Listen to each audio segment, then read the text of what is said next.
Bismillahirrahmanirrahim. Assalamualaikum warahmatullahi wabarakatuh.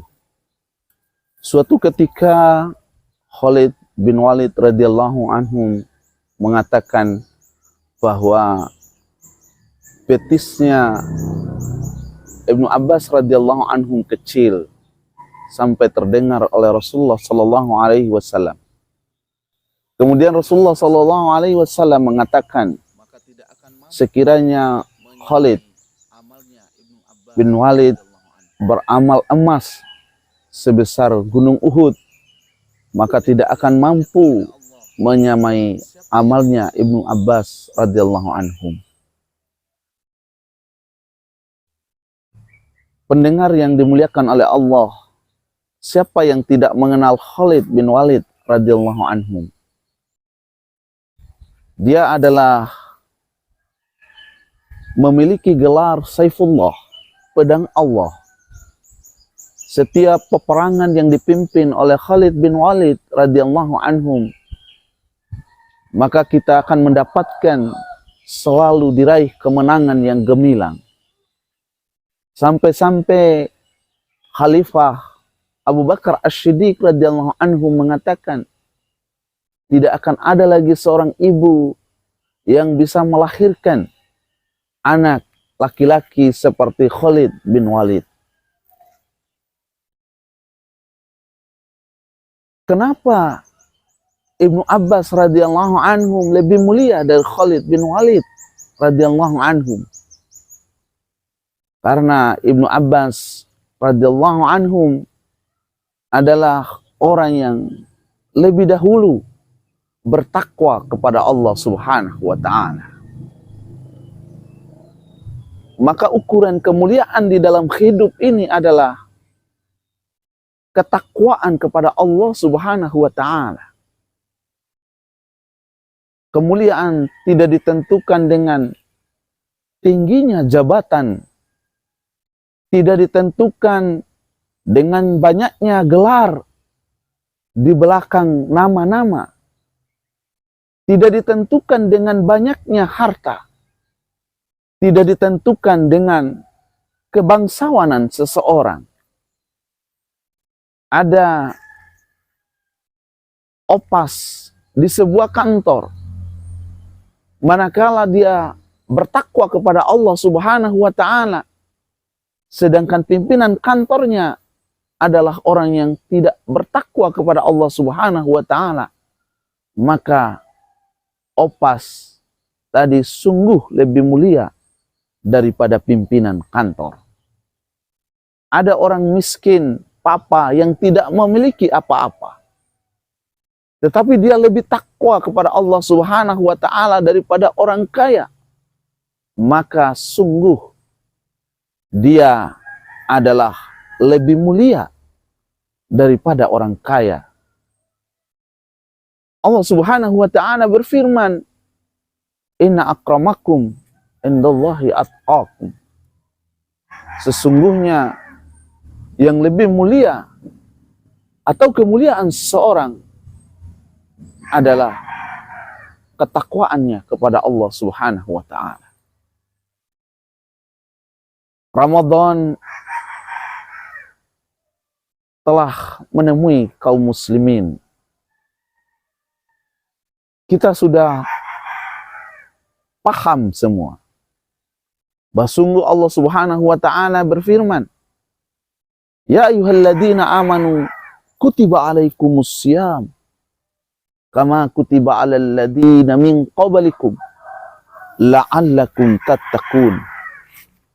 Hai orang-orang yang beriman, diwajibkan atasmu untuk berpuasa sebagaimana diwajibkan kepada orang-orang sebelum kamu, la'allakum tattaqun, agar kamu menjadi bertakwa.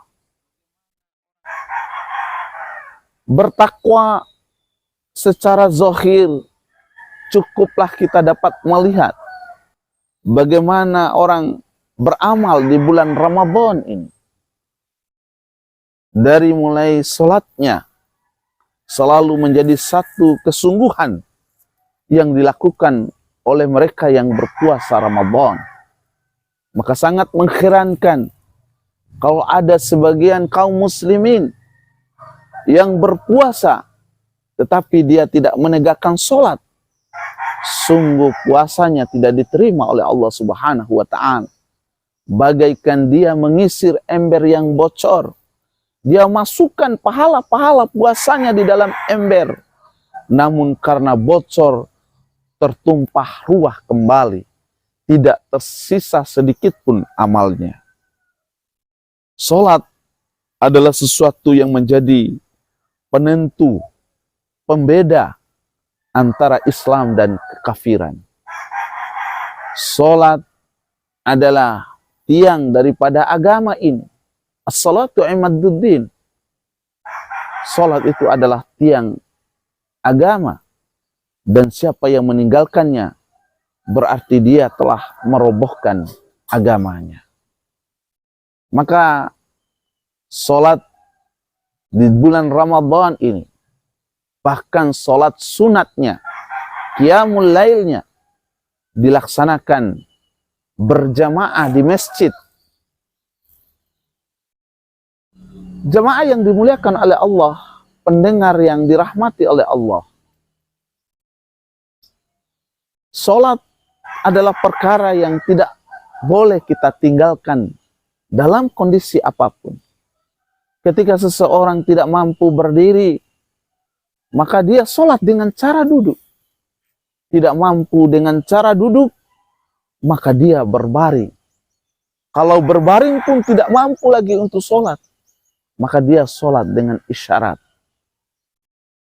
Sedangkan puasa bagi seorang musafir atau orang yang kena sakit, maka dia bisa berbuka walaupun dia memiliki beban untuk menggantinya pada waktu-waktu setelah bulan Ramadan. Ini menjadi satu pemberitahuan kepada kita bahwa sholat tidak boleh sama sekali kita tinggalkan. Di bulan Ramadan ini, kita disuruh untuk memperbanyak tilawatul Quran.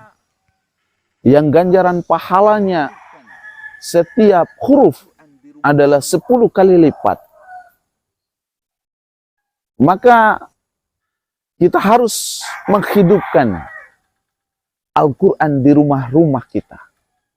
Jangan jadikan rumah kita adalah rumah seperti kuburan yang sepi dan tidak memiliki cahaya apa-apa. Jangan kita hanya menyimpan Al-Quran di lemari-lemari kita hanya sebagai hiasan, yang ketika giliran orang mati baru Al-Quran itu keluar. Tetapi harus kita baca setiap hari. Kita harus memanggil ketika seorang ayah memiliki anak dan istri, dia panggillah anak dan istrinya untuk mengaji bersama-sama, membaca Al-Quran.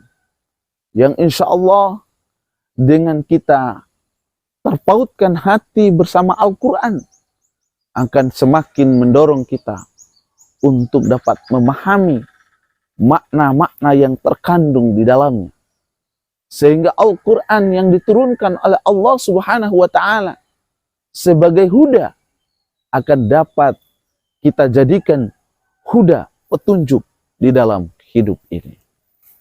Di bulan Ramadan pun ini, kita diperintahkan untuk banyak melaksanakan amal-amal sosial dalam bentuk sedekah, infak, yang pahalanya sungguh sangat luar biasa.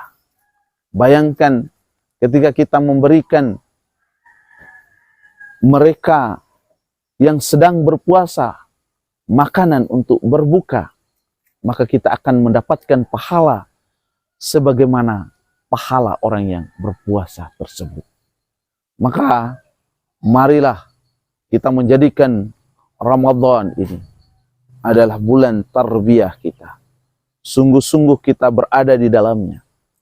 Pada bulan-bulan sebelumnya, bahkan tahun-tahun sebelumnya kita pernah terperosok dalam melakukan hal-hal yang menjadikan kita tidak bertakwa kepada Allah Subhanahu wa taala, maka bulan inilah tempat kita untuk menyadarinya. Bulan inilah tempat kita untuk memohon ampunan atas semua dosa-dosa kita. Wa may ya'mal su'an aw yadlimu nafsahu thumma yastaghfirillah yajidillaha ghafurar rahima.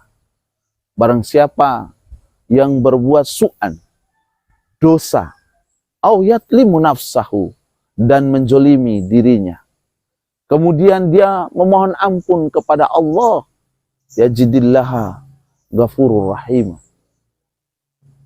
niscaya dia akan mendapati Allah Maha Pengampun lagi Maha Penyayang. Demikian, semoga memberikan manfaat kepada diri saya dan pendengar sekalian. Alhamdulillahirabbil alamin. Subhanakallahumma wa bihamdika asyhadu an la ilaha illa anta astaghfiruka wa atubu ilaik. Wassalamualaikum warahmatullahi wabarakatuh.